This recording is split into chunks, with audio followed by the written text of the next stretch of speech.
levantan al Ecuador. Libertad de prensa no es solo poder hablar de lo que uno quiere hablar. Es poder hacerlo sin represalias ni hostigamientos. Las emisoras de la radio cadena Democracia presentan el programa de opinión más influyente de la radio. La revista informativa Democracia. Sin amilanarse. Se viene un tiempo nuevo. Pero hay que decir qué Ecuador queremos. Presidente electo democráticamente, somos parte del pueblo. No tiene sentido, no tiene validez. En este país no se ahorra. Sostener la dolarización, el temor de perder, siempre puede estar presente. Lo mismo va a pasar en el 2016. Ese modelo debe de cambiar. Él ya dejó de ser un economista y ahora es un político. Construir la unidad. El gasto público eres tú, compañero. La gravedad del problema económico ecuatoriano. No alentemos demonios. Este Ecuador amazónico, desde siempre y hasta siempre. ¡Viva la patria! La revista informativa Democracia. A partir de este momento, Gonzalo Rosero y sus invitados analizan los temas de mayor trascendencia. La revista informativa Democracia con Gonzalo Rosero. Más libre que nunca. Comenzamos.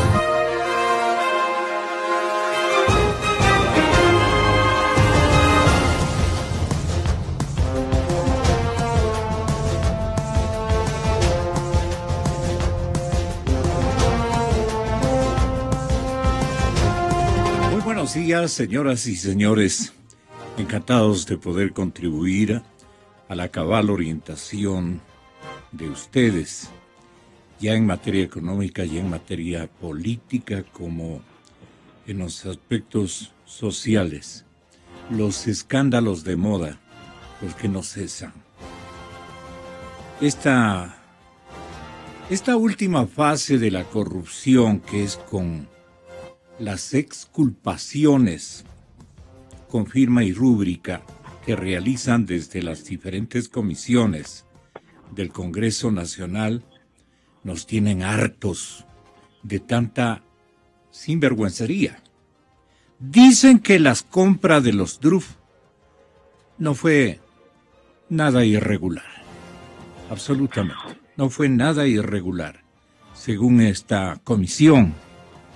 Quien preside, ustedes ya pueden advertir, por todas las crónicas, notas y puntos de vista que ayer se dieron en la televisión ecuatoriana en las respectivas entregas informativas de la noche y también del mediodía, que no se han podido corroborar hechos de corrupción en torno a la adjudicación del contrato, que su compra fue sustentada en una necesidad real y que la oposición del general Jorge Gabela a la adquisición de estas naves se basó solo en presunciones de posibles sanciones a la compañía HAL por parte de la Unión Europea y Estados Unidos. Esas son partes de las 7 conclusiones contenidas en el borrador del informe sobre el proceso precontractual y contractual en la adquisición de 7 helicópteros DRUF para la Fuerza Aérea Ecuatoriana. Y sobre las novedades ocurridas en su operación, que desde las 16 horas de ayer discutía la Comisión de Soberanía, Relaciones Internacionales y Seguridad de la Asamblea. Entiendo que el señor asambleísta Diego Salgado, que está con nosotros por la línea telefónica, es parte de esta comisión. ¿Estuvo muy duro el tema para usted o ya tenía de antemano? ¿Para usted no fue una sorpresa esta exculpación partidaria que se ha hecho? Señoras y señores, nos dirá el señor asambleísta que la compra de los DRUF no fue para nada irregular, según esta comisión. Sin embargo, vimos ahí a alguien tartoseando que no podía explicarse qué es lo que realmente ocurrió en el tema de los DRUF. las fallas que no fueron denunciadas o las que son levemente mencionadas como causales y como vacíos que la respectiva fiscalización ha dejado. Apenas vacíos. No hay pruebas, quieren decir. ¿Usted qué opina como miembro de esta comisión, señor asambleísta? Muy buenos días. Muy buenos días, mi estimado Gonzalito. Un gusto estar con usted y a través suyo de todo su importante auditorio. Voy a tratar de sintetizar, porque realmente es un caso muy amplio. Se tratan de 7 helicópteros indios de marca DRUF, adquiridos por el Estado ecuatoriano a través del Ministerio de Defensa, de los cuales 4 se accidentaron y los otros 3 no sabemos qué pasa. Por ejemplo, ese es el primer tema que yo estoy señalando. ¿Cómo es que la Comisión Legislativa no pregunta a sus compinches, a sus colegas correístas, dónde están los otros 3 helicópteros para nosotros poder informar a través del documento que concluyamos y a todos los ecuatorianos y transparentar el caso? Fíjese usted, después de 4 intentos de compra de helicópteros de rescate, por fin se compra en agosto de 2008, es decir, 2 años de Revolución Ciudadana, se compran 7 helicópteros de rescate. Se reciben 6 de rescate y 1 VIP. Comenzamos a irrespetar el contrato. El VIP es para uso presidencial, claro. El presidente dirá el sábado que yo soy malicioso y temerario, porque él dirá que se puede retirar o se podía retirar los muebles, los sillones lujosos de cuero, para que ahí vayan las camisas de los heridos. Sin embargo, hay que saber, y el pueblo tiene que saber, que ese vino con muebles tapizados de cuero, con un sistema de comunicación que a los ecuatorianos nos costó muchísimo dinero y ahora no existe. Y cuando se estrelló ese helicóptero, se murió un oficial de la FAE. Son 3 en total, los muertos son 11 heridos. Hay un comandante general de la FAE asesinado que desde mi punto de vista y desde sus micrófonos yo pude escuchar al perito Mesa, que claramente decía y relacionaba la muerte del general Gabela con la adquisición de los DRUF, porque claro, él fue el principal opositor desde adentro de la Fuerza Aérea Ecuatoriana. Nada se dice de eso. Si respetaron, por ejemplo, los helicópteros tenían que haber sido entregados completos, funcionando el año 2011. Sin embargo, por alguna razón que no llego yo a comprender, recién en el octubre de 2015, es decir, hace menos de un año, recién se echó para abajo el contrato de parte del Ministerio de Defensa. Y ahí me recuerdo que el ministro Cordero informó al país que el 4º helicóptero se había caído a las 16 horas, cuando en realidad, de acuerdo al boletín de prensa oficial de la FAE, ese helicóptero se cayó a las 11 de la mañana. El informe de la presidente de la de la Comisión de Relaciones Internacionales, nada dice de aquello. Y a mí sí me llama la atención, porque el informe técnico de la FAE, en donde dice que se cayó el helicóptero a las 16 horas, tiene además la transcripción, segundo a segundo, de la supuesta grabación, y esta comienza a las 16 horas, algunos minutos y algunos segundos. Son casi 2 páginas de transcripción, todas mentirosas, porque de acuerdo a la FAE, ese día se cayó el helicóptero a las 11 de la mañana, y el pueblo ecuatoriano supimos, a través de ustedes, los medios de comunicación, que así fue. Por lo tanto, yo pensaba, por lo menos mi informe está en ese sentido, en que nosotros debemos tomar cuentas a los oficiales que firman ese informe técnico. No puede jugarse, no puede ser tan irresponsable que una cosa que me parece a mí fundamental no esté clara. Se cae a las 11, transcriben a las 16 horas y algunos minutos y segundos, y así hay varios temas. Se dice, y dijo el propio presidente de la República desde una sabatina, que Ecuador no ha perdido absolutamente nada, que se ha recuperado el 100% del valor de las naves, seguramente de las 4 caídas, pero ¿y las otras 3? Las otras 3 deben estar parqueadas, espero y aspiro que así sea, porque son un peligro, para los elementos de nuestras fuerzas, ¿no es cierto? Y para los tripulantes de esos helicópteros. Así es que, sinceramente, espero que así sea. Proseguimos la semana entrante. Señoras y señores, muchas gracias a Diego Salgado, asambleísta que se ha empeñado nítidamente en atacar. No es un entuerto, no es una equivocación o una lectura polarizada. Es francamente un escandaloso fraude al país que queda exculpado con esta decisión y con este informe insípido, por decirlo menos. Muchísimas gracias. Saludamos a tres intelectuales muy importantes, académicos los tres: Felipe Urbano de Lara, el señor doctor Julio Echeverría. Tenemos el agrado y el privilegio de contarle entre nuestros invitados a los tiempos, y el respetable, igualmente anhelado para los paneles, ¿no? Anhelado para los paneles, porque las damas ya lo tienen atrapado. No, le estoy jugando una broma. El señor doctor Gonzalo Maldonado Albán está con nosotros y él nos va a describir más o menos cómo se presenta el mapa electoral de esta coyuntura. Le pedimos su generosa colaboración, entrando que entrando. Doctor Maldonado, buenos días. Buenos días, Gonzalo, gracias por la invitación. A ver, yo creo en todas las elecciones presidenciales se juegan intereses estratégicos muy importantes para cualquier sociedad, pero y evidentemente la que viene ahora en febrero y luego en mayo no es la excepción. Sin embargo, creo yo que en esta ocasión lo que está en juego para el Ecuador es absolutamente crítico.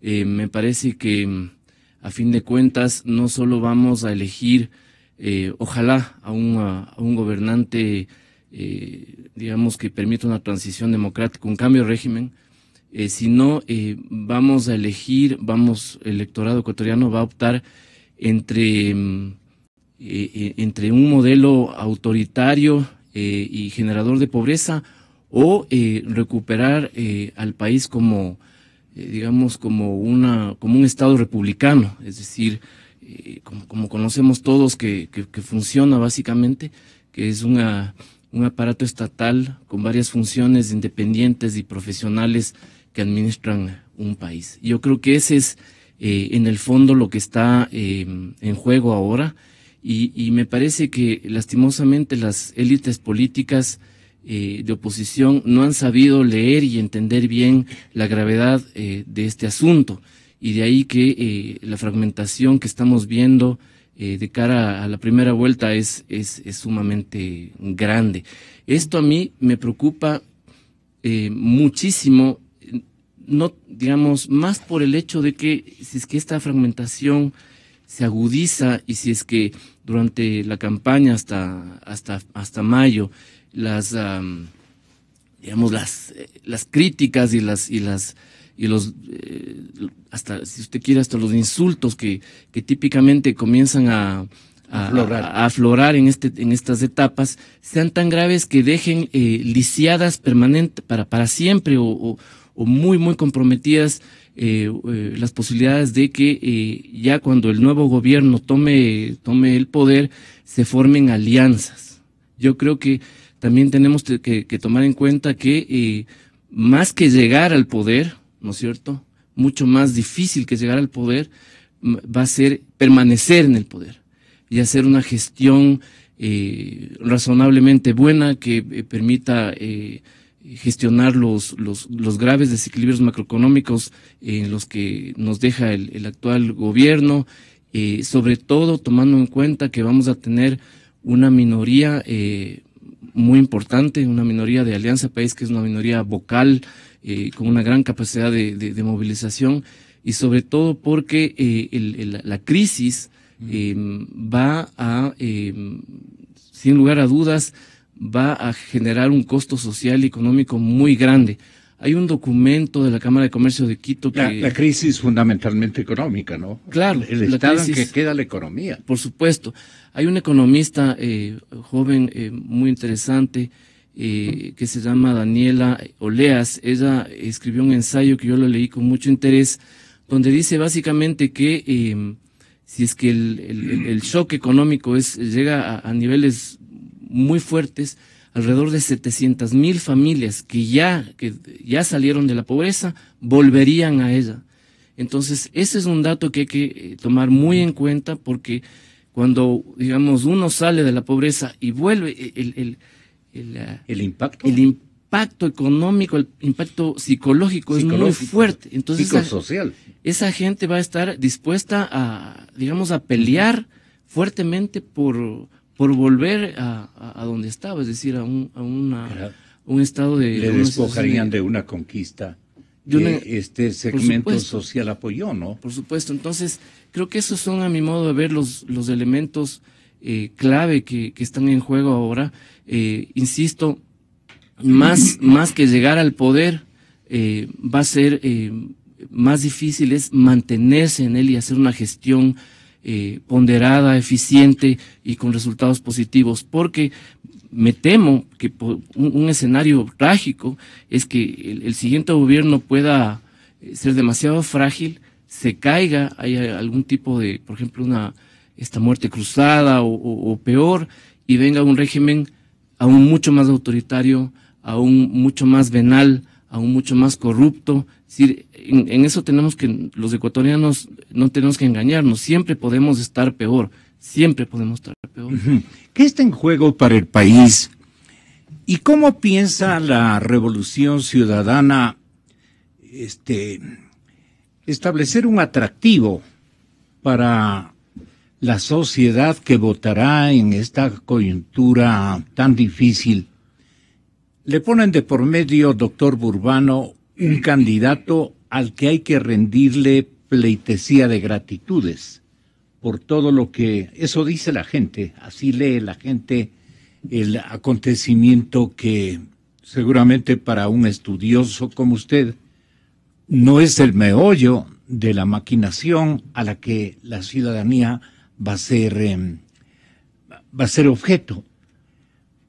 ¿Por qué hablo de maquinación? Porque le presentan casi a un ángel como candidato, a un hombre bueno, y sinceramente bueno, aparentemente bueno, dirán en otros sectores. Es no tan compartida la idea que se tiene, por ejemplo, del ex vicepresidente de la República. Hay mucha controversia sobre su verdadera personalidad y perfil. Entonces, se resume esto en preguntarle a usted, doctor Burbano, ¿qué es lo que está en juego en esta elección? Muy buenos días. Gracias, Gonzalo, por la invitación. Bueno, en parte coincido con Gonzalo. Está en juego un cambio de régimen político. Está en juego el restablecimiento pleno de la convivencia democrática, es decir, superar todo este autoritarismo que ha caracterizado al proyecto de la Revolución Ciudadana. Me parece que está en juego, esto desde mi punto de vista es muy importante, superar una estructura de liderazgo fuertemente personalizada, caudillista, que ha sido la base del autoritarismo de este régimen, y reimaginar el país más allá de la Revolución Ciudadana. Yo creo que estamos viviendo el fin de un ciclo político.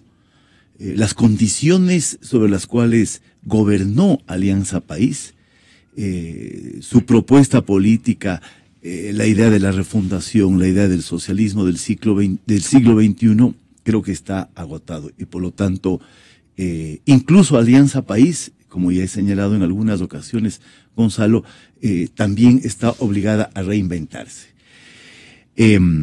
Entonces creo que eso es lo que está... ¿Hacia dónde tendría que reinventarse? No sé, yo no puedo hablar por Alianza, Alianza País. O sea, puedo imaginarme algunas condiciones que requiere en este momento el Ecuador para restablecer una convivencia democrática, ¿no? Por ejemplo, voy a decir cosas muy generales, pero restablecer equilibrios entre el Estado y la sociedad civil, entre el Estado y el mercado, respetar algunas de las condiciones básicas de funcionamiento de un régimen político democrático. Buscar eficacia. Libertades políticas. Buscar eficacia a la manera de gobernar. Independencia de las instituciones.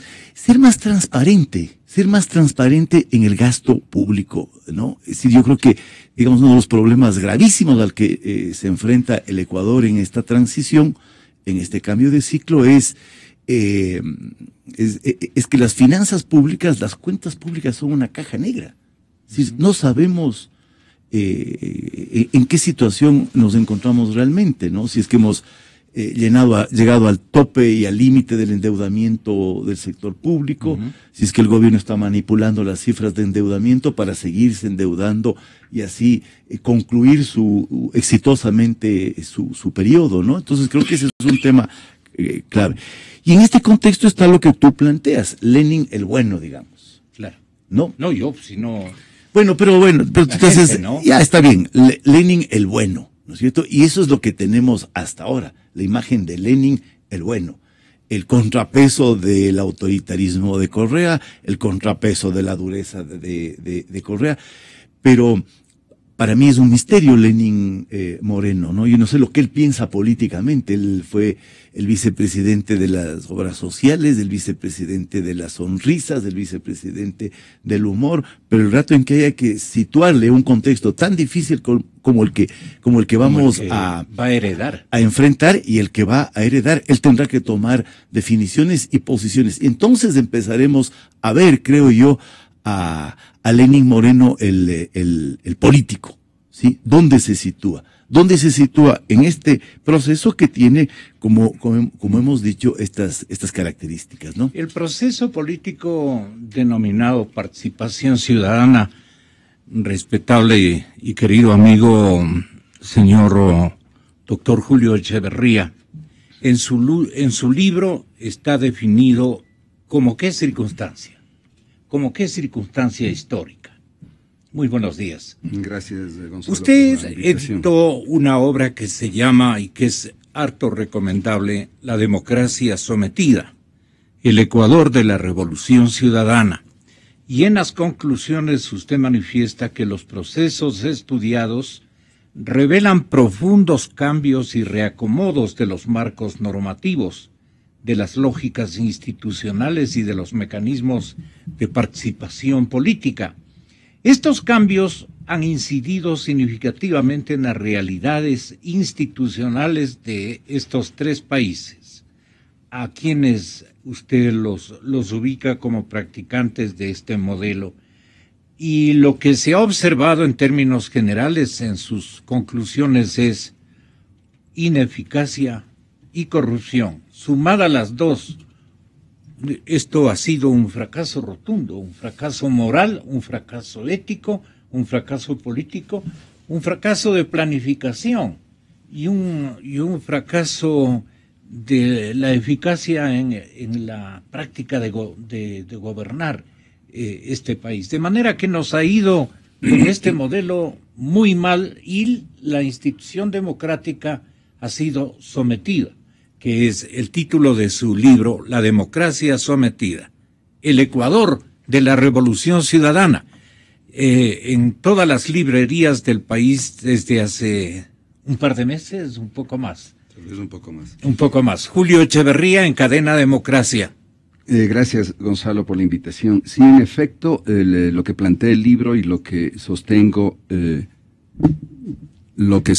actualmente es que el Ecuador, como otros países de la región, los llamados países bolivarianos, han pasado por un experimento, diríamos, funesto desde la perspectiva democrática y desde la perspectiva de la sostenibilidad de la economía, por un experimento, yo diría, funesto en general para estos países. Creo que en alguna medida estos países desperdiciaron una oportunidad que se les presentó dada en un contexto en el cual la coyuntura global, la coyuntura económica mundial favorecía a estas economías por el hecho de que el precio internacional de las materias primas estaba alto, al alza. Entonces, esa oportunidad de usar recursos que son tan necesarios para economías pobres como son las economías de estos países, fue desperdiciado. Yo creo que se desperdició. ¿Cómo desperdiciaron? Desde la perspectiva económica. Porque eran recursos que hubieran podido permitir ingresar en un proceso de acumulación económica sostenida. Esto es, de que se produjera realmente un cambio en el modelo de acumulación, en el modelo de crecimiento, en el modelo de desarrollo, por el cual la sociedad se asentara sobre sus propios pies y pudiera volverse más autónoma en sus posibilidades de crecimiento y no estuviera tan expuesta a las subidas o caídas de los precios internacionales de las materias primas, como se está revelando ahora. Estamos frente a una crisis de este modelo expansivo de gasto sustentado sobre un precio alto del petróleo, cae el precio del petróleo y se desinfla toda la posibilidad de redistribuir riqueza, de generar condiciones óptimas para el crecimiento, etcétera, y entramos en una fase recesiva de crisis aguda, que este rato está siendo maquillada, que este rato está siendo escondida bajo una lógica de creciente endeudamiento, que va a tener su límite, y en ese momento se va a producir lo que Gonzalo decía. Esto es una reversión de índices sociales que se habían presentado como positivos. Pero perdón, entonces, esto no acepta el grupo teórico de Van der Valconie, ubicado en la Secretaría de Planificación. Ellos dicen que más bien han ganado hasta unos 6-7 puntos de reducción de pobreza. Esa es la que volvería, tal vez que en términos casi galopantes, a reubicarse como cuadro de pobreza más generalizado, incluso que arribaría a la mismísima clase media. Por supuesto. Yo creo que estaríamos frente a una crisis económica aguda. Los ideólogos de Alianza País no detectan, o si detectan no quieren evidenciar lo que detectan, que es justamente la agudeza de esta crisis y que está este rato encubierta por cálculos político-electorales, fundamentalmente. Estamos frente a un proceso electoral en donde no puede evidenciarse el nivel real de la crisis. Y entonces estaríamos frente a un represamiento de esa crisis que explotará en un determinado momento. ¿Y esta regresión por qué ocurre, doctor Echeverría? Bueno, ¿por qué se dañó la conquista de combate a la pobreza, por ejemplo? Justamente porque el modelo económico fue un modelo extremadamente dispendioso, por un lado, y que no supo acumular, generar un mecanismo de retroalimentación, diríamos, de una economía que se prospecte como una economía sólida, competitiva en el escenario internacional, en el escenario global. Entonces, frente a una caída del precio del petróleo, no queda otro sendero que el de la recesión económica, que el de la depresión económica. Como digo, este momento, ese escenario está maquillado, no se lo aprecia con suficiente en sus dimensiones reales, pero es muy probable que se lo empiece a apreciar en el transcurso del corto plazo. Esto es después de las elecciones, seguramente nos vamos a encontrar frente a ese escenario. Pero yo creo que más allá de la crisis económica, lo que nos deja el experimento de Alianza País, lo que nos deja el experimento de estos modelos de socialismo del siglo XXI es una devastación de las instituciones democráticas. Y cuando digo devastación de las instituciones democráticas, estoy haciendo referencia no solamente a la dimensión organizativa de las instituciones, esto es al hiperpresidencialismo que se ha dicho, ¿sí? A esta reducción de toda la capacidad decisional en la figura de un líder carismático con con altas dosis de discrecionalidad para hacer y deshacer lo que quiere de la política, sino hago referencia a una crisis más de fondo, ¿sí? Una crisis más de fondo que hace referencia a un desencantamiento con la misma política. Esto es a un rechazo de la política, a un desentendimiento respecto de la política, y cuando se producen estos fenómenos de desencantamiento acerca de la política, quienes terminan aprovechando son aquellos que más gritan, aquellos que más vociferan y aquellos que más intereses tienen para hacérselas del poder. Yo veo ese como el fenómeno más grave. No hay este rato una generación, diríamos, de nuevas propuestas. Estamos frente a una crisis de un modelo económico, una crisis de un modelo político, pero no vemos una clara presencia de una alternativa que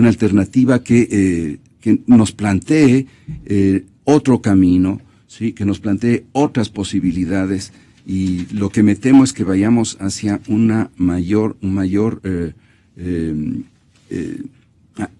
agudización de esa crisis de la política.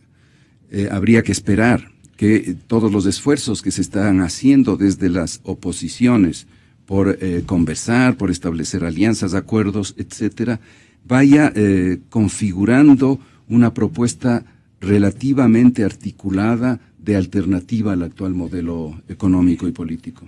O sea que el electoralismo, Gonzalo, sobreviviría o sería la herramienta más utilizada en el comicio que se nos avecina.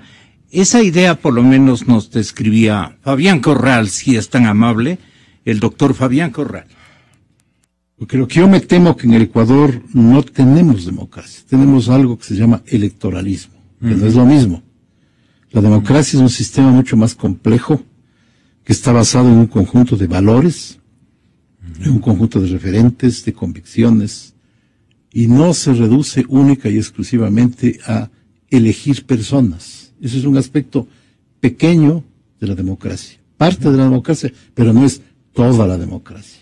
Aquí lo que hemos hecho es convertirle a la democracia, en la práctica desde hace mucho tiempo, en un sistema electoralista. Lo que se escucha en los medios de comunicación, las campañas electorales permanentes, las posiciones de los unos, las posiciones de los otros, ¿a qué se dirige?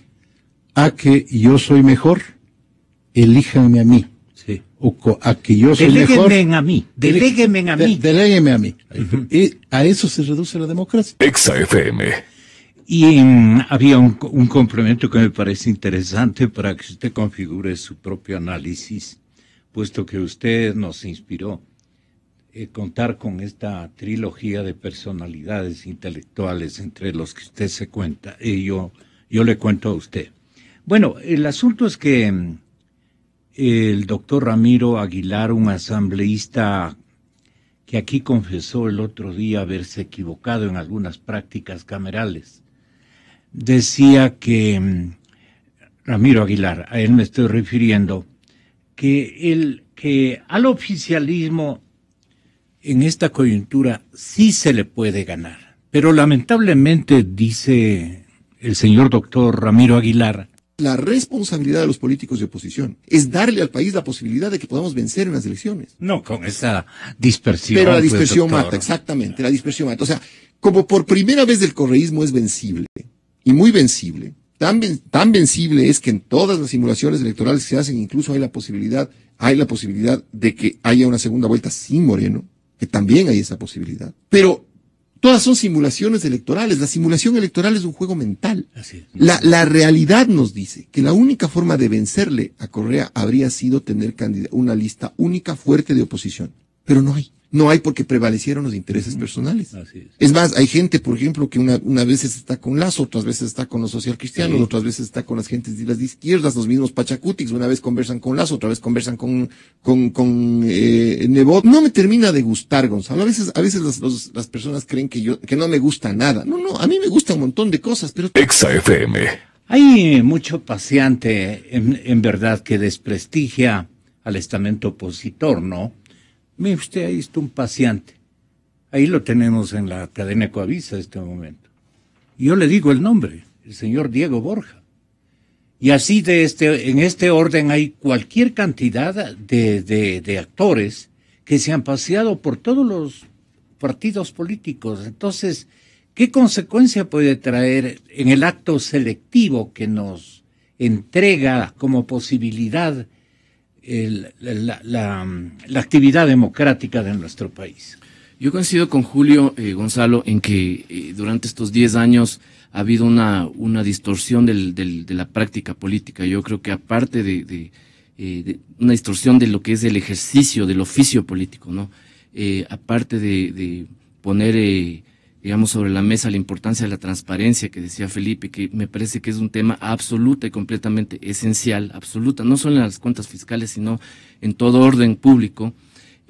Aparte de eso, digo, creo que deberíamos también los ecuatorianos forzar a los líderes, a nuestros líderes, para que se replantee el ejercicio de la política, del oficio político. Durante estos 10 años se ha entendido a la política básicamente como una práctica militar, balística, donde digamos, quien tiene una posición contraria es un enemigo, no es un adversario, es un enemigo al que hay que destruir, básicamente. Entonces creo que esa noción es sumamente mala para cualquier sociedad, ni se diga la ecuatoriana, que es tan pequeña todavía y aún así tan diversa y fragmentada. Creo que el nuevo régimen tiene que instaurar una nueva forma de hacer política basada en el diálogo. Es decir, yo creo que, bueno, finalmente esta es una muletilla, todo el mundo habla de eso, pero tenemos que aprender a dialogar y a llegar a consensos. No tenemos más remedio que hacerlo. De lo contrario, vamos a seguir presos de este ciclo perverso que es, que tal vez se avecine, que es ajuste, y luego populismo, y luego ajuste, y luego populismo, ¿verdad? El régimen actual está, como decía algún líder político de la costa, estirando el chicle, ¿no es cierto?, endeudándole al país, digamos, a tasas, digamos, obscenas, ¿para qué? Para, digamos, simplemente no se note la gravedad de la crisis. Pero luego, como decía Julio también correctamente, esto tiene un límite. Va a haber un momento en que ya no haya de dónde sacar dinero, y va a haber un momento en que el gobierno de turno tome medidas de ajuste. Ese ajuste va a crear problemas, costos, insatisfacciones sociales y políticas que van a ser a su vez capitalizadas por quienes en primer lugar provocaron esos problemas, y entonces van a utilizar esa circunstancia para volver al poder y nuevamente aplicar esta política económica populista, endeudadora, empobrecedora finalmente, y que tiene esta concepción de la política tan autoritaria y tan militar. Entonces, creo que aparte de la transparencia, creo que los políticos de hoy tienen que hacer un esfuerzo verdaderamente supremo, porque yo por mi formación periodística y por mis años de trabajos, entiendo que no sabemos en el Ecuador todavía dialogar, no entendemos en qué consiste, y tienen que hacer, un esfuerzo supremo y llegar a consensos sumamente puntuales. Uno de ellos, por ejemplo, tiene que ser, a mi modo de ver, defender la dolarización. Otro, también muy puntual, proteger a los más débiles. Si, por ejemplo, solo la clase política pudiera ponerse de acuerdo en cómo lograr esos dos objetivos estratégicos, creo que los líderes políticos de oposición harían un gran servicio al Ecuador y a todos en el futuro. Dice el autor de esta obra que le estamos promocionando por la gran significación de estudio que encierra, de realidades que encierra, se justifica de nuestra parte como medio de comunicación acercarles a esta obra de Julio Echeverría. Vuelvo a repetir el nombre: La democracia sometida, el Ecuador de la Revolución Ciudadana. En un párrafo de conclusiones dice Julio Echeverría: Ecuador quizá revela una de la más alta retroalimentación legitimatoria.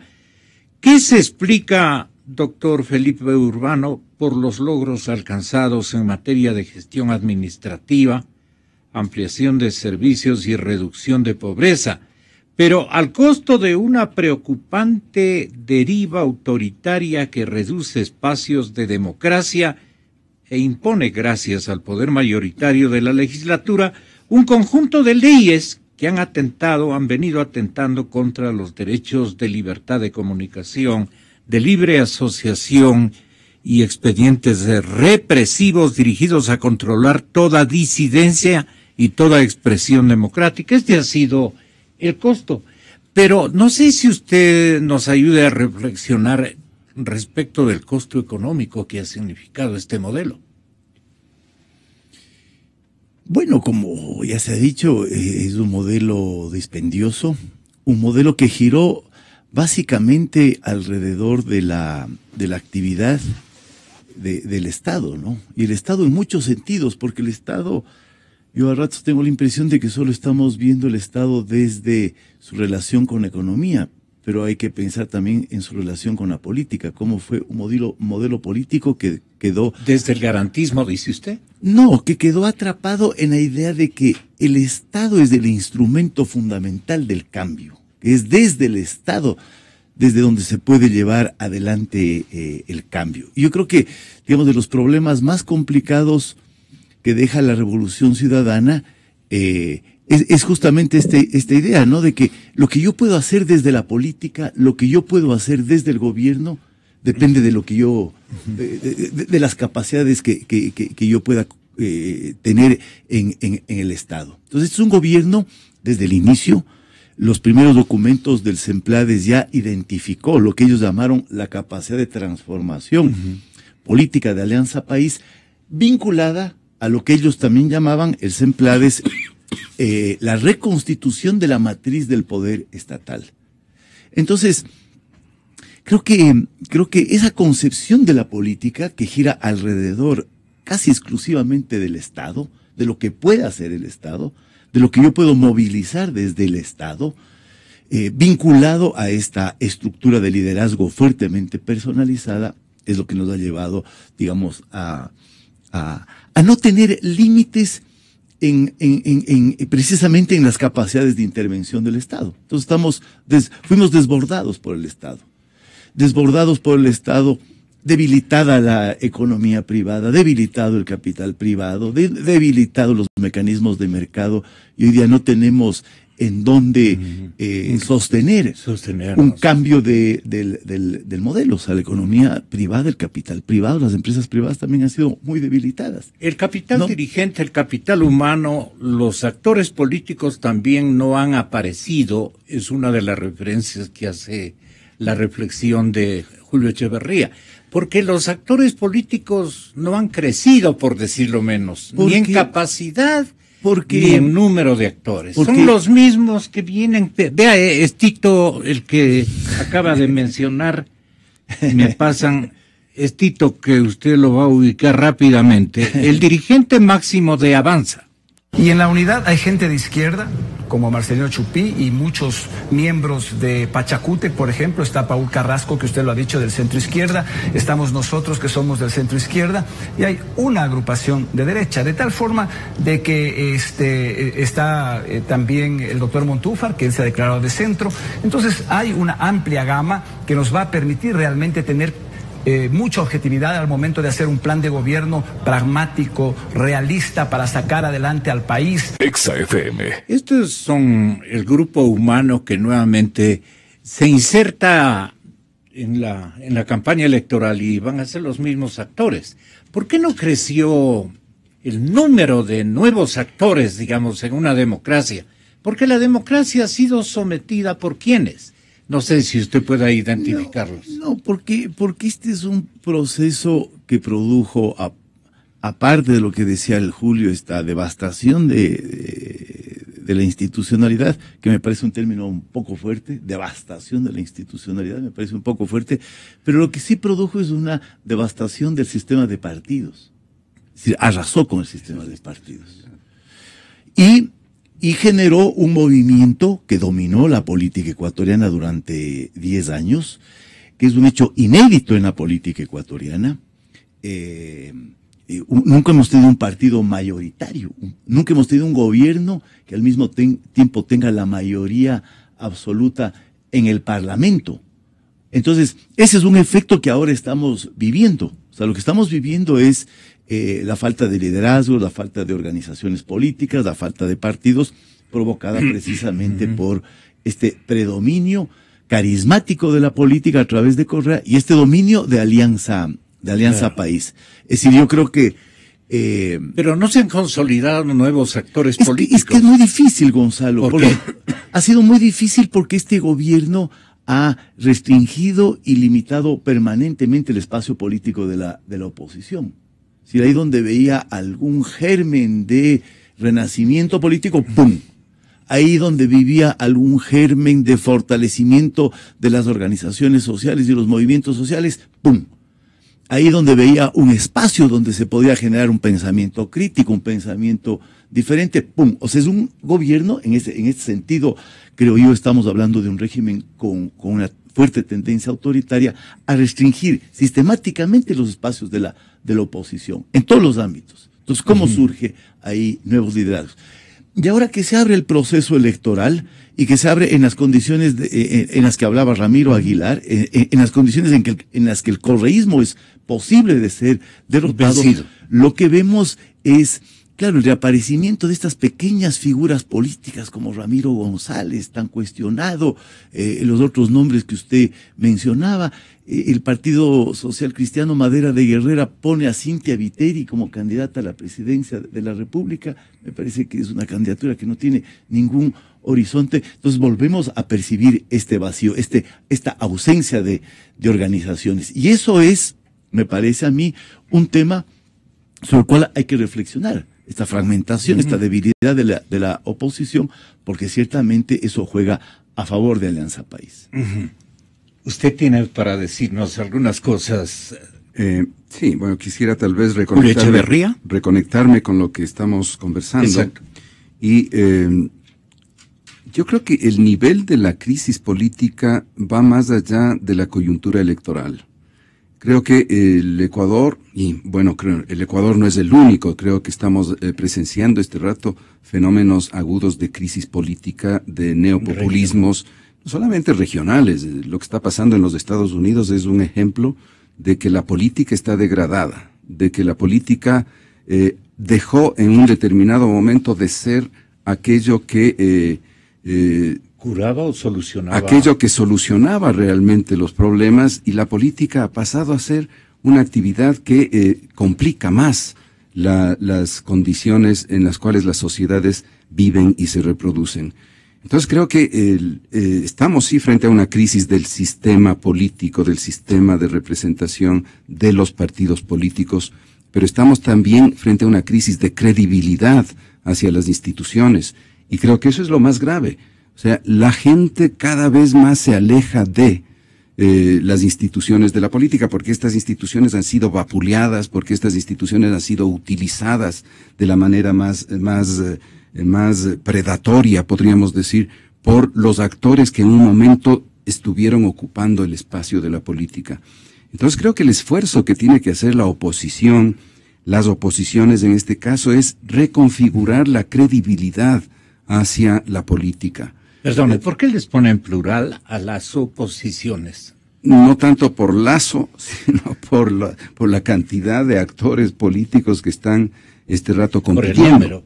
Por el número de actores políticos. Y dispersos. Y por la dispersión, la fragmentación. Yo creo que la fragmentación y la dispersión es parte de esta crisis. O sea, evidencia una escasa capacidad de diálogo, de adecuar consensos, y adecuar consensos quiere decir en muchos casos ceder el paso a otros actores, ponerse de acuerdo sobre estrategias. No quieren hacerlo, ¿no? Y nadie quiere ceder el paso, cada quien quiere aparecer como aquel que tiene la varita mágica o aquel que tiene las soluciones. Y ese efecto de sobreexposición y de fragmentación de los actores políticos lo que hace es retroalimentar la crisis de la política. Lo que hace es alejar a los electores de aquello que sería de esperar. Esto es de una clase política que sea responsable, que deje a un lado los intereses particularistas y proyecte un programa de país. Esto es un programa que pueda realizarse no solamente en el corto plazo, sino que pueda fundamentalmente proyectarse en el mediano y en el largo plazo. Esa formación de la clase política es la que está ausente. En mucho, por supuesto, ha incidido el autoritarismo de Rafael Correa. Yo creo que cuando se habla de descorreizar a la política ecuatoriana, en definitiva lo que se está haciendo referencia es a dejar a un lado un estilo de hacer política que está muy comprometido con lo que no es la política. Esto es lo que está comprometido más con la imposición, está comprometido con la intolerancia, está comprometido con la falta de diálogo, etcétera. Entonces, descorreizar la política querría decir comenzar a dialogar, dar ejemplo de que se puede ceder, de que se puede poner de acuerdo en una política que vaya más allá del cálculo electoral. Y la figura generosa y bondadosa de Lenín Moreno puede cuajar, digamos, en un éxito electoral con la misma gente, con los mismos simpatizantes de la primera dimensión de poder político de la participación ciudadana, digamos, de la revolución ciudadana. Es probable que la figura de Lenín Moreno siga funcionando como funcionó en su momento. Esto es tratar de dar una cara amable a un modelo autoritario, a un modelo conservador. Pero seguiría el modelo funcionando. Dicen que incluso con más radicalismo ideológico y también de energía. O sea, si funciona Lenín Moreno. Si funciona esta operación de presentar una cara amable para instrumentar un modelo altamente autoritario, si funciona eso, pues estaríamos frente a un escenario extremadamente grave para el país. Yo creo que no, yo creo que este rato, como parte de ese mismo desencantamiento hacia la política, está también el desencantamiento a actores que se han demostrado que han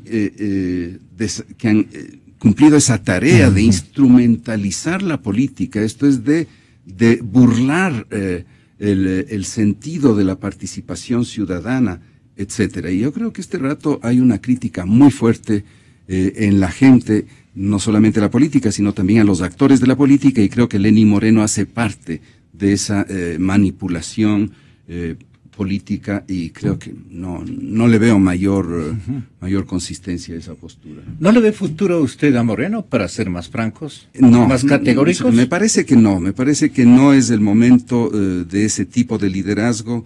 Creo que no está en las condiciones de ejercer un liderazgo como es el que actualmente el país requiere.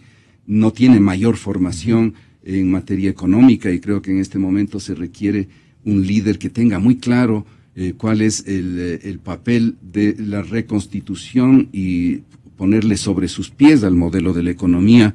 Esto es realizar una transición desde un modelo concentrador, monopólico, excluyente, que ha debilitado todas las estructuras de base de la economía, hacia un modelo que realmente reactive la economía del país. Y no le veo a Lenín Moreno en esa capacidad de instrumentación de un programa de esa naturaleza. ¿Cómo le llamaría al voto morenista para esta coyuntura? ¿Al voto?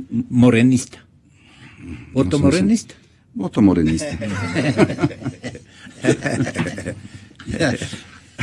Gonzalo, tenga la gentileza, ¿cómo queda entonces qué podríamos decir? ¿Cómo queda el mapa electoral de este año? Porque dicen que ninguno de los precandidatos presidenciales que se han venido mencionando, entre ellos destacaba ayer el diario El Comercio al general Paco Moncayo, al propio Lenín Moreno. Estoy leyendo en el orden que ubicaron las fotografías al tenor del impacto del discurso de estos precandidatos que sacaron sus notas. Guillermo Lasso y Cintia Viteri se les ha tomado en cuenta a los cuatro. El impacto de su discurso ha sido medido con una herramienta que se llama neuromarketing y que trae como novelería el diario El Comercio, un insumo más de las campañas políticas que han sido utilizada seguramente ya en otras democracias del continente y del mundo. En primer lugar, ¿usted cree que estas mediciones sí pueden darle alguna referencia al futuro de esta contienda? No creo, yo no. La verdad soy un poco escéptico de este tipo de técnicas. Creo que las elecciones y más las presidenciales son una buena época para que los asesores políticos hagan un buen dinero, pero en realidad si no hay sustancia, si no hay condumio en el líder o en el candidato, pues yo creo que muy poco se puede hacer, pese a lo que se diga, ¿no? Que finalmente todo es vendible y que cualquier producto, cualquier candidato es posicionable en el mercado de electores. Simplemente yo quisiera retomar lo que se ha dicho aquí y decir que, bueno, esta ausencia, esta atomización de candidatos, esta ausencia de un liderazgo claro de parte de la oposición, aparte de obedecer a esta estrategia de cooptación de todos los espacios de poder y de digamos, de visibilidad que ha llevado a cabo el gobierno, también se debe a que todavía no sale una figura política en el Ecuador que nos diga o que nos ofrezca una nueva forma de hacer política. Hace pocos momentos usted, Gonzalo, nos ofrecía un audio de Ramiro González. Él nuevamente está hablando de la izquierda, de la centroizquierda, de la derecha. Entonces, plantear ahora mismo el debate político en esos términos, me parece a mí, es un error. Finalmente, claro que sí, la política el ejercicio de la política se trata de principios y de valores, sin lugar a dudas.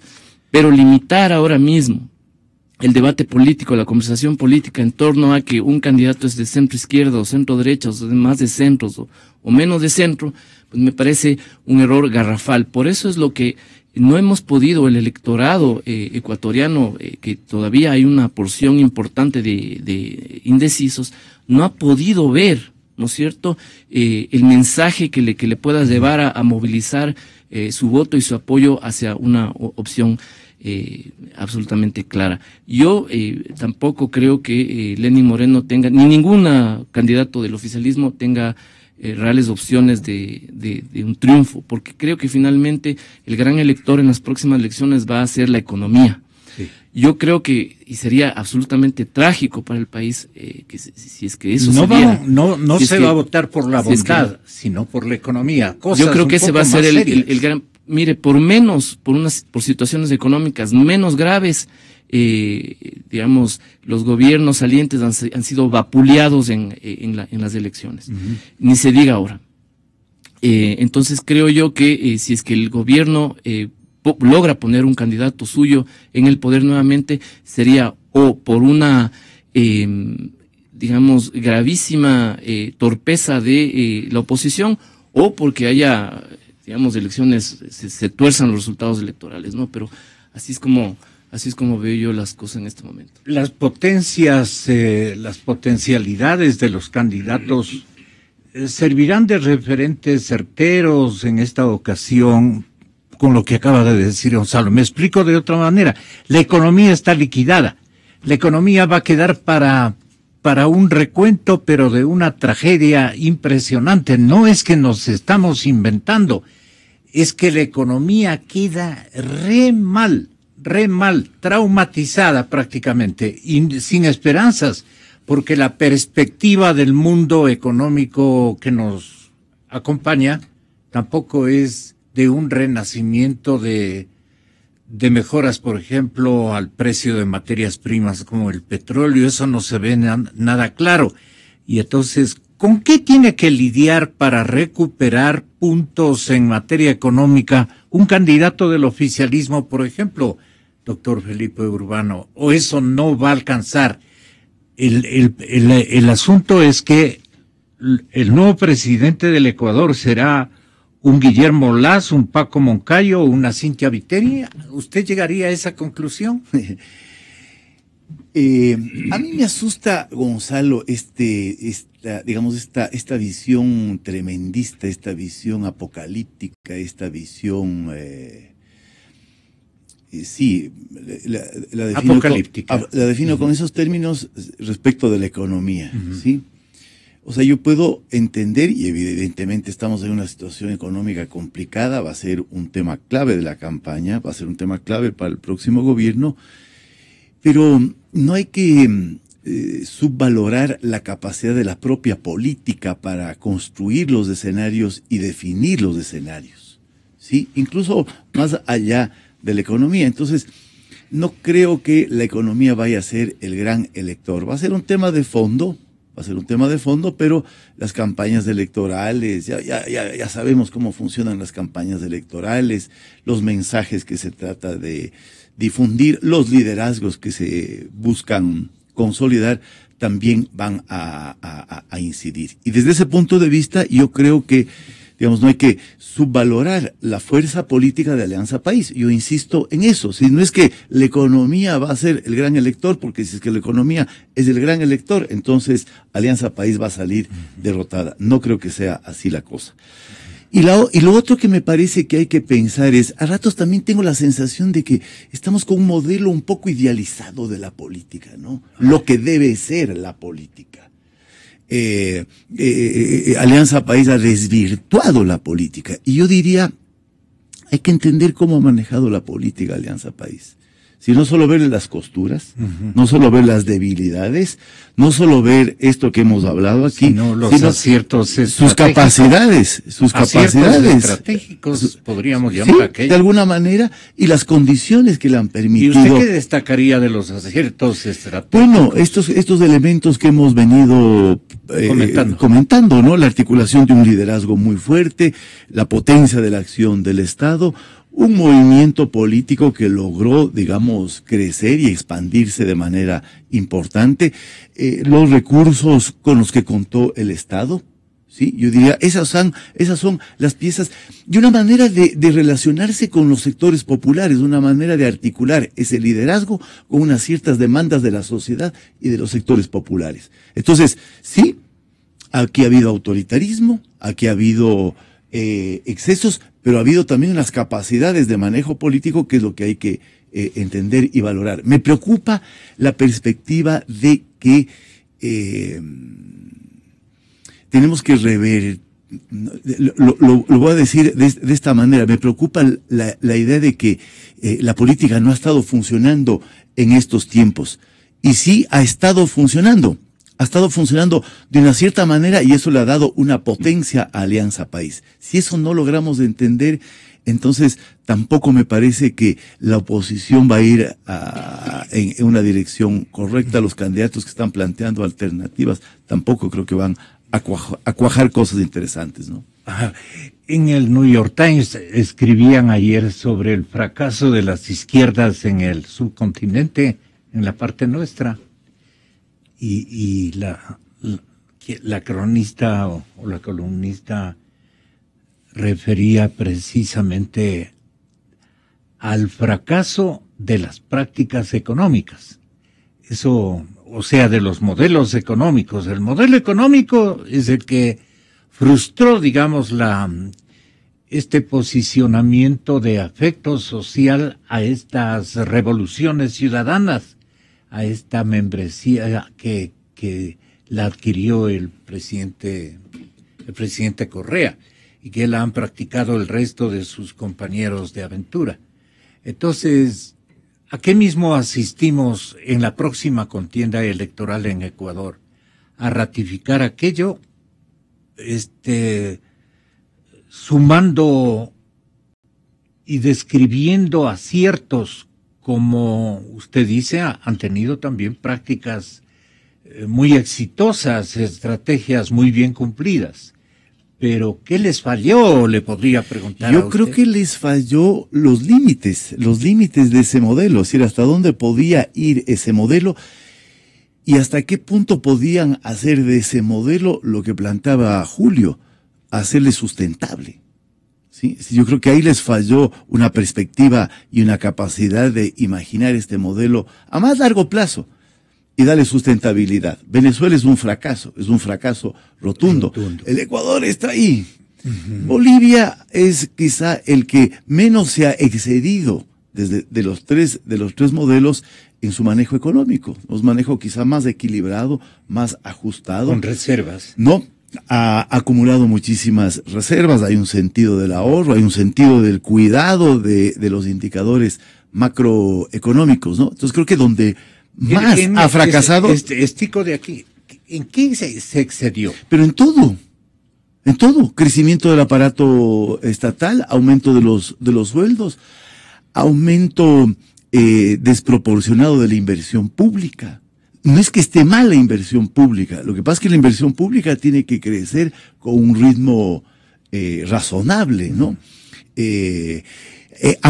Ampliación de la intervención del Estado en todo, en todo, donde usted voltea a ver, se encuentra el Estado. Entonces, por eso yo decía en mi intervención anterior que estamos desbordados por el Estado, porque no hemos imaginado un modelo más equilibrado, ¿no? En donde el mercado funcione, en donde la sociedad civil funcione, en donde puede haber un poco de inversión extranjera. También dicen, digamos, hay ahí una sobrevaloración de la inversión extranjera. Entonces, ¿en dónde falló? En los excesos, en la incapacidad de reconocer unos ciertos límites a ese modelo. Se creyeron capaces de refundar todo. Uh-huh. Las desproporciones tal vez podría ser el tema final. Comencé, si usted me permite, solamente para darle un giro de coherencia, tal vez. Gracias, Gonzalo. Un rasgo Gonzalo Maldonado Albán. Un rasgo característico del populismo económico es precisamente el desconocimiento absoluto de las restricciones presupuestarias. Es decir, el populismo económico es aquel, digamos, que pone el aparato productivo al servicio de un modelo político. Eso es lo que ha pasado en el Ecuador durante los últimos 10 años. Alianza País tuvo desde el día 1 clarísimo un modelo político, ¿no? Nunca tuvo un modelo económico, nunca le interesó generar empleo, inversión, productividad, sino digamos tomarse de un cambio de la matriz productiva. Pero bueno, todo eso tiene un objetivo que es básicamente político, no económico. Entonces, eso punto uno. Y todos los populismos precisamente han fracasado por eso, porque no son capaces de reconocer restricciones presupuestarias. El caso más antiguo en ese sentido seguramente es el de Allende. Simplemente una nota al margen sobre el comentario de Felipe, que la economía no va a ser la gran electora. Bueno, ojalá que no, ojalá que sí, no sé. La reflexión que hago es, me parece a mí que la economía va a ser tan electora, es tan electora, y por eso precisamente es que el gobierno ha evitado a toda costa hacer un ajuste, porque sabe que el momento en que hace un ajuste, entonces se cae absolutamente todo el discurso político sobre el cual se ha sustentado en los últimos años. Julio Echeverría. Sí, bueno, yo añadiría tal vez una mirada desde un campo un poquito más externo a la coyuntura inmediata en la cual estamos.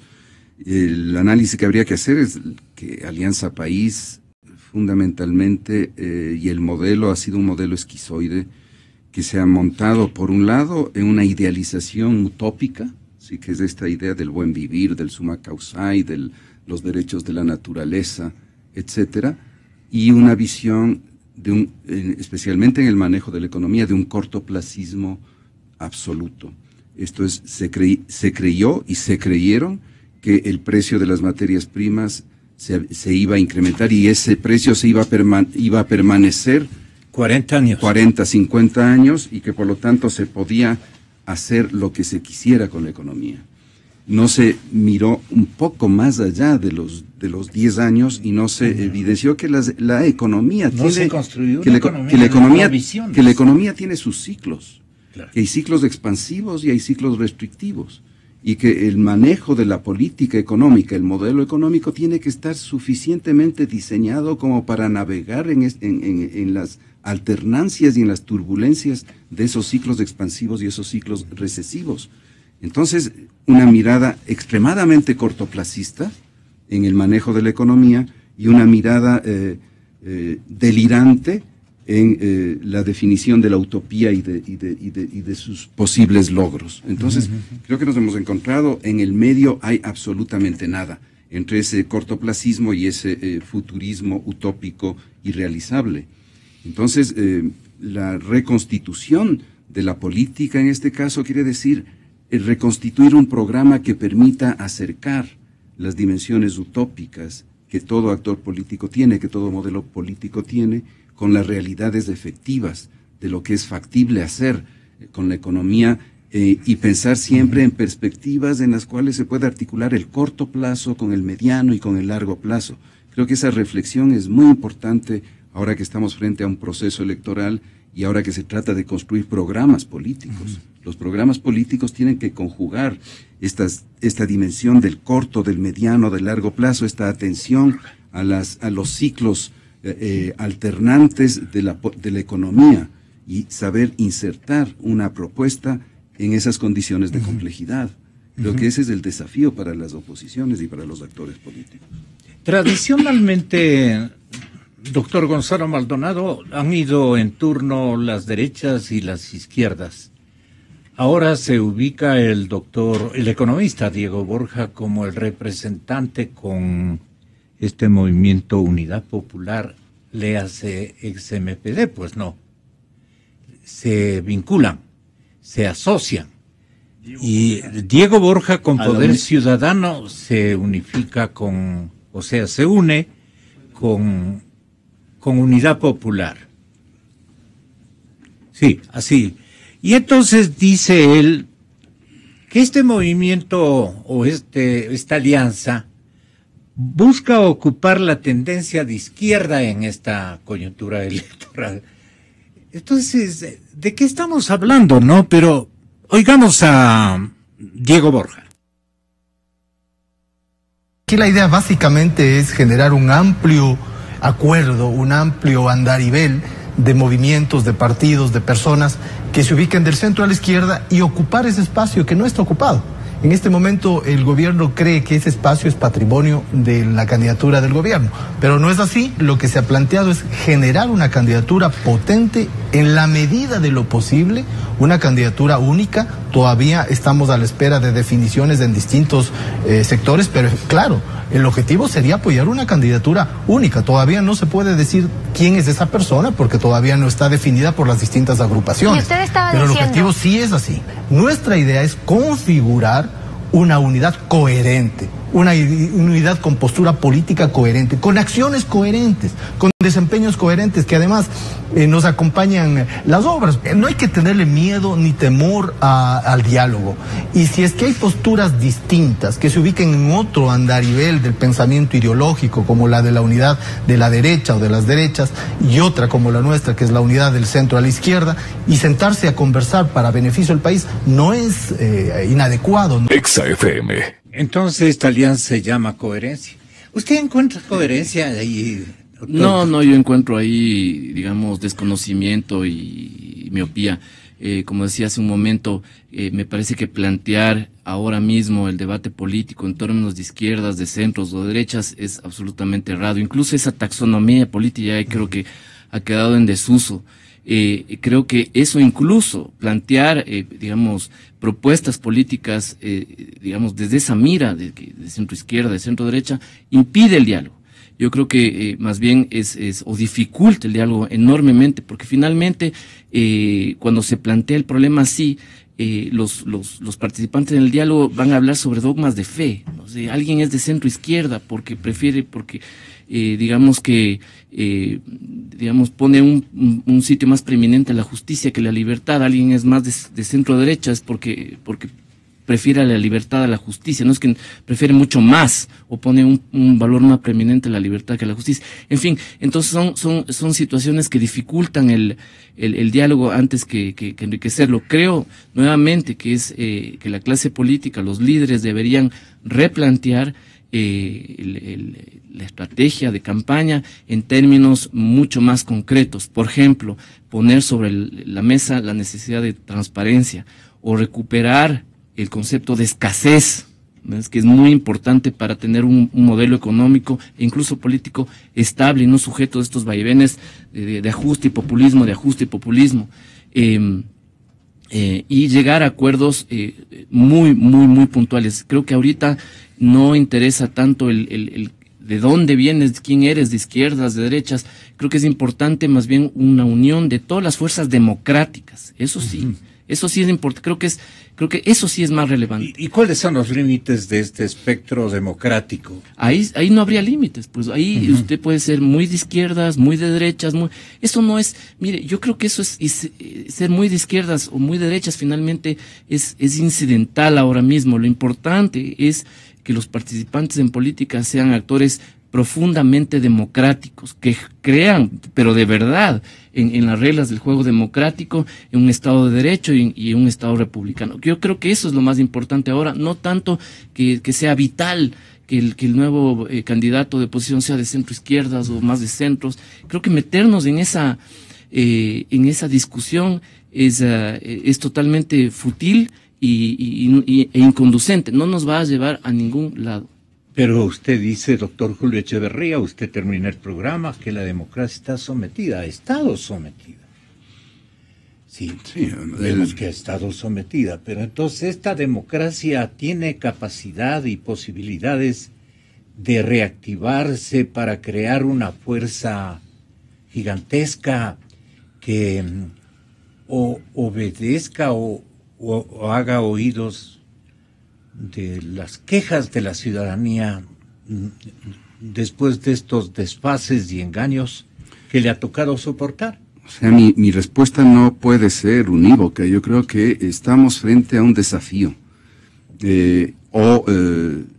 Se genera esto que estamos diciendo, una acumulación, una adecuación, una articulación de voluntades democráticas que piensen en el país, en un país en el mediano, en el corto, en el mediano, en el largo plazo, que sea mucho más realista, clara en ver la complejidad en la cual está la economía y de salidas por ese lado, o caemos en la vorágine del electoralismo y echamos fuego a esta fragmentación y esta competencia salvaje entre posturas políticas que no dialogan, que no se encuentran, etcétera. No podría decir cuál de estos dos caminos. Me gustaría que sea el primero, pero las condiciones no son las mejores como para que eso pueda darse. Hay que trabajar en esa dirección y creo que ese es el grado de responsabilidad que deberíamos exigir a los políticos, a la clase política. Un fin suyo, Felipe. No, yo estoy en desacuerdo con esta idea de que hay que erradicar del lenguaje de la política estos posicionamientos. ¿A cuáles se refiere? A esta idea de que hay que dejar de hablar de izquierda, de derecha, de centro izquierda, porque eso es lo que dificulta el diálogo. Me parece que detrás de lo que se está pensando es que, digamos, todos podemos pensar tener la misma idea de democracia, la misma idea de horizonte político, coincidir en que estos son los temas sobre los cuales hay que discutir. Ese no es el problema. Ni el siquiera problema es una agenda se puede construir pero se construye no a partir de señalar estos son los temas sobre los cuales que hay que discutir, sino a partir de un diálogo que reconozca las diferencias y que procese las diferencias. Porque imaginarnos una sociedad sin diferencias, sin polarizaciones, sin antagonismos ideológicos, me parece que es una ingenuidad. Usted arribaba a ese escenario de que no importa que entre quiénes, pero este momento hay que salvar la democracia, por decir de alguna manera. Yo creo que no vamos hacia una neutralización generalizada de posiciones, una especie de entrar en un convento en una política conventual de armonías absolutas. No, yo creo que es necesaria la deliberación, es necesaria el posicionamiento político de las ideas y de las diversidades. Pero coincido ahí con Felipe, es necesario que se aprenda a procesar esas diferencias, se aprenda a vivir con las diferencias y a tomar del otro aquello que se considera que es factible, que es posible, que añade valor, que permite generar algo conjuntamente. Yo creo que ese ejercicio de deliberación política es el que está ausente y sobre el cual habría que trabajar. Creo que Esa es una oportunidad. Pero le falta al público conocer al mapa electoral que tenemos en mente. Usted nos podría ayudar, doctor. ¿Cómo queda el mapa electoral de este año para el Ecuador? Es el que hemos dibujado, me parece a mí, Gonzalo, durante los últimos minutos. Fragmentado, atomizado, sin un, digamos, norte claro para la oposición. Eso básicamente, yo creo que las elecciones presidenciales tomarán cuerpo recién el próximo año, porque ahora tenemos todos estos meses de incertidumbre, luego viene diciembre, que es un mes perdido, y finalmente esto tomará cuerpo en enero, entonces vamos a tener muy poco plazo para hacer una reflexión. Y doctor de Maldonado, la postulación segurísima del señor general Moncayo va a cambiar especialmente la situación de Cintia, de Guillermo y potencialmente de don Lenín Moreno. No creo, va a ser uno. Entiendo que también se va a lanzar Lucio Gutiérrez, bueno, Dalo Bucaram ya está lanzado, es decir, va a haber, es más Lucio sobre lo mismo. Con Álvaro Noboa. No lo sé. Sí, o sea, no con Álvaro Noboa, pero con el partido o movimiento de Álvaro Noboa, eso es lo que yo conocí ayer. Sí, yo creo que están de sonrisas abiertas. Ahora mismo no sé si es absolutamente relevante, son detalles menores del panorama político, creo que lo de fondo se ha dicho. Claro, lo que el señor, y vale la pena referirles, nos dejó diciendo off the record, es un personaje político muy importante, no voy a decir su nombre aquí, es que Alianza País no va a entregar el poder. Y eso envuelve un montón de circunstancias que van a salir al pie de la letra con un guión que ya lo tienen preparado. Y especialmente es por la causa de la fiscalización ulterior que les vendría, en donde no van a tener las herramientas como para explicar de que han sido... Ese es un escenario también. Muy honorables. Hay muy pocas dictaduras que han entregado el poder democráticamente, ahora solo se me ocurre a Pinochet. Pues yo creo que es un escenario que no es descabellado. No creo que sea, creo que es posible. Lo mencioné incluso, digamos, creo que si este gobierno o si la oposición pierde las elecciones, ya sea, puede ser por dos razones, o por una torpeza crasa o porque se torcieron los resultados de las elecciones. Yo creo que eso puede ser un escenario que no es descartable. Solo nuevamente un comentario, una réplica al comentario cordial de Felipe. Bravo ha pasado Felipe. Fue bravísimo, está. No, está bien. Viendo la televisión. Está bien que esté bravo. Mire, yo insisto nuevamente, es imposible desligarnos de nuestras posiciones ideológicas, pero ahora mismo me parece que hay que hacer un esfuerzo por llegar a una metodología eficiente de diálogo. Hace un momento Julio nos describía, ¿no?, cuál es esa metodología. Decía, hay que, tomar en cuenta el punto de vista del otro, rescatar lo más, digamos, lo más valioso y así ir construyendo un consenso. Bueno, sí, eso en teoría, pero en la práctica los ecuatorianos hemos demostrado que no somos capaces de hacer eso, porque finalmente, a mi modo de ver, hay esta tara que es ideológica, que finalmente nos impide llegar a un acuerdo, porque el señor del frente es de centro de derecha, aun cuando el señor del frente o el señor del frente es de centro izquierda, aunque el señor del frente tenga una propuesta válida. Entonces, por eso mismo creo que desde el punto de vista metodológico es importante enfocarse en el cómo. Ahora, claro, yo he planteado dos temas, pero no es que yo estoy diciendo que estos son los dos temas y el que discuta de cualquier otra cosa que no sea dolarización o protección de los más pobres simplemente está mal. No. Es decir, pero sí hay que encontrar un menú mínimo de asuntos sobre los cuales conversar y ponerse de acuerdo. Distinguidos intelectuales, muchísimas gracias por haber estado en la cadena Democracia. Bueno, y ahora, si usted quiere saber cómo está la economía, espere la participación en vivo y en directo del señor economista don Eduardo Valencia, quien va a analizar la coyuntura económica del país.